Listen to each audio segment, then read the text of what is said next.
to A Mouse Tried to Kill Me.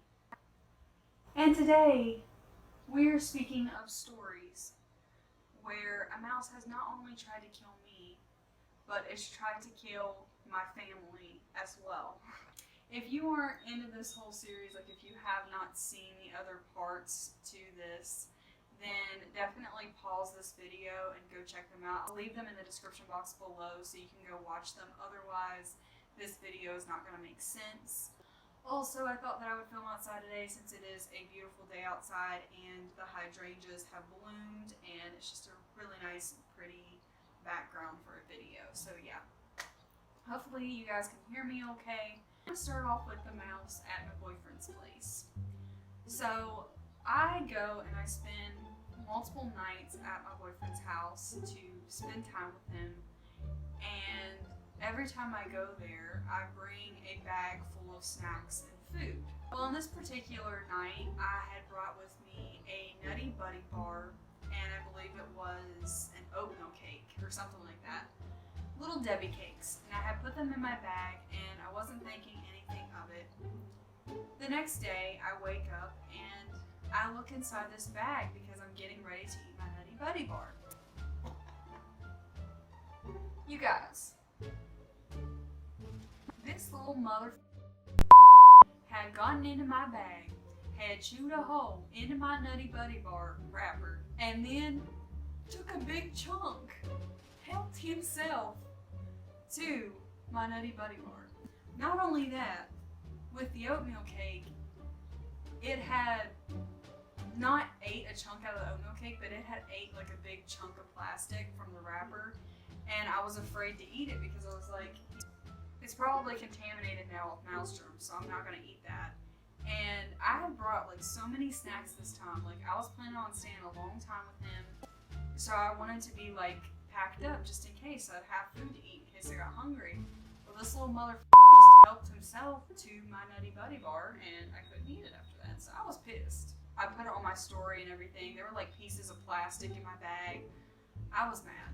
Then just the other night, I was at his house, or the other day anyway, and I was home alone because him and his roommate had went to go play cards at the card shop, and he left me there because I hadn't slept well that night and I didn't feel like going anywhere, so I stayed there. I believe I went into his kitchen to throw something away.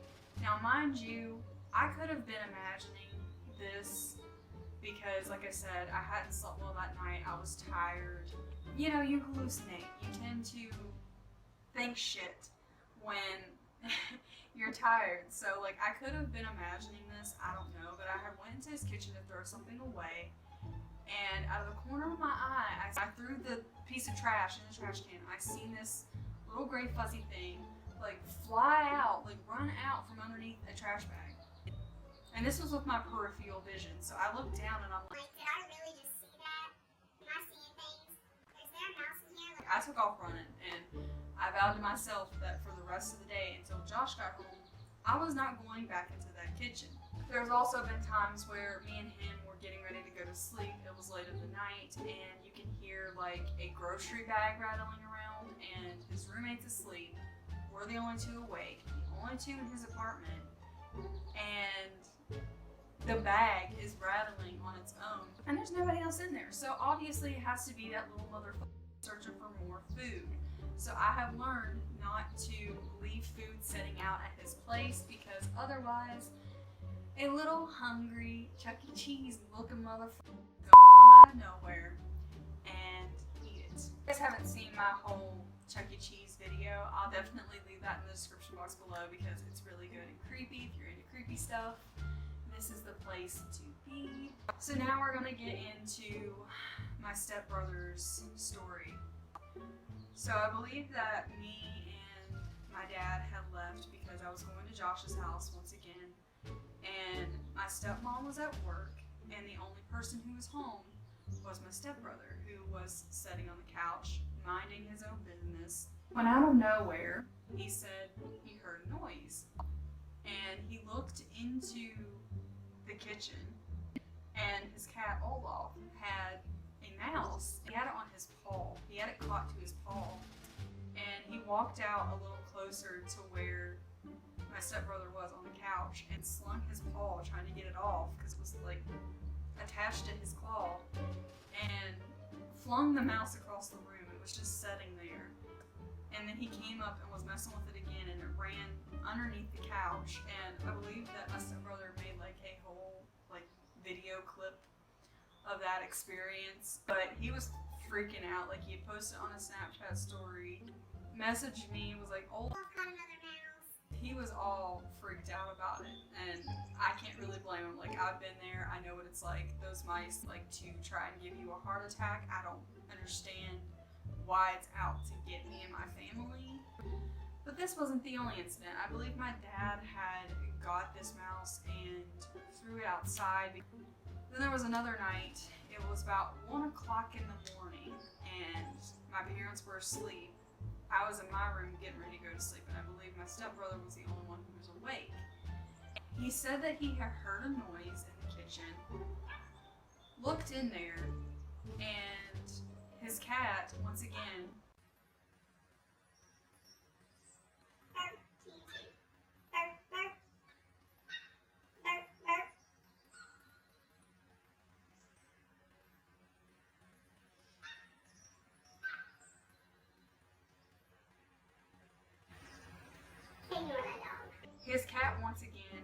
had another mouse in his mouth, and my dad had to get it and throw it outside.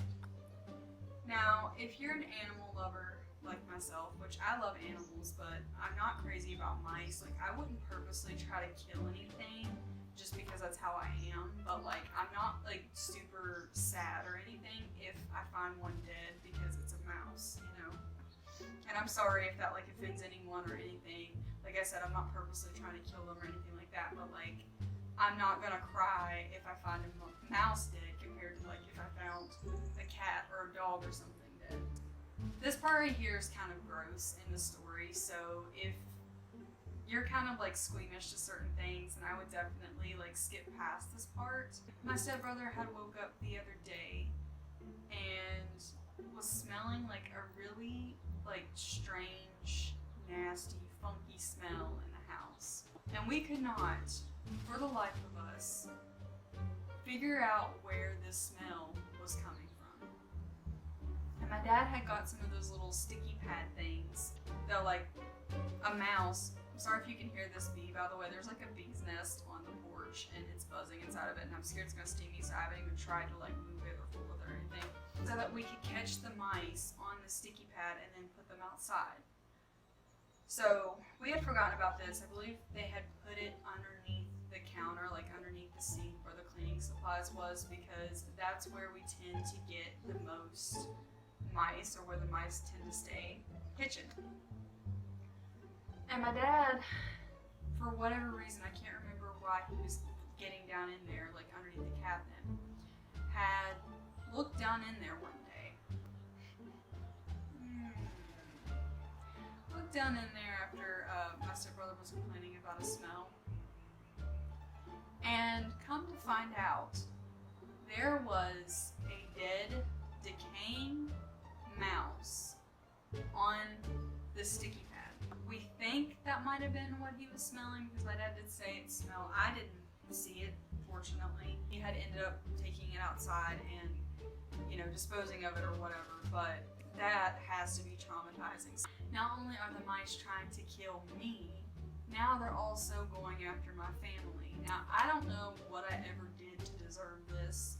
I don't know what my family ever did to deserve this, but for whatever reason, these mice just love torturing me and my family. Now, fortunately, I have not found any more in my ceiling. No more of them have tried to escape from my ceiling fan. So, knock on wood, because I don't want that to happen anymore. That was traumatizing. I will forever be changed by that experience. But I had kept paper towels like up in the crack of my ceiling fan for the longest time after that, because I was petrified that a mouse was going to somehow manage to get through those cracks and get down in my room and fall on me while I was sleeping. There was the story of how a mouse tried to kill me. Part 3. Part 3. It has tried to kill me and my family 3 times now. 3 times. And I'd also just like to say that me and my family are very clean people. We keep our house clean. We vacuum the floor. You know, like we clean all the time, but for whatever reason, these mice just, we always have a problem with them. I don't want you guys to think that we're like dirty or nasty people, because we're not. I think it's because where we live around a lot of woods and like the grass gets very high around here that we tend to get them a lot. But also, how do they even get into our house? Like, that's what I don't understand. How do mice even find their way in? Please be sure to stay on the lookout, because I'm sure that there will be a part 4 coming to the story soon. It's like a whole series now on my channel. If you have not checked it out already, like I said before, I made a whole video on Chuck E. Cheese conspiracy theories and rumors that have been going around. I also reacted to some creepy animatronic TikToks, so that will be in the description box below in case you guys would like to check that out.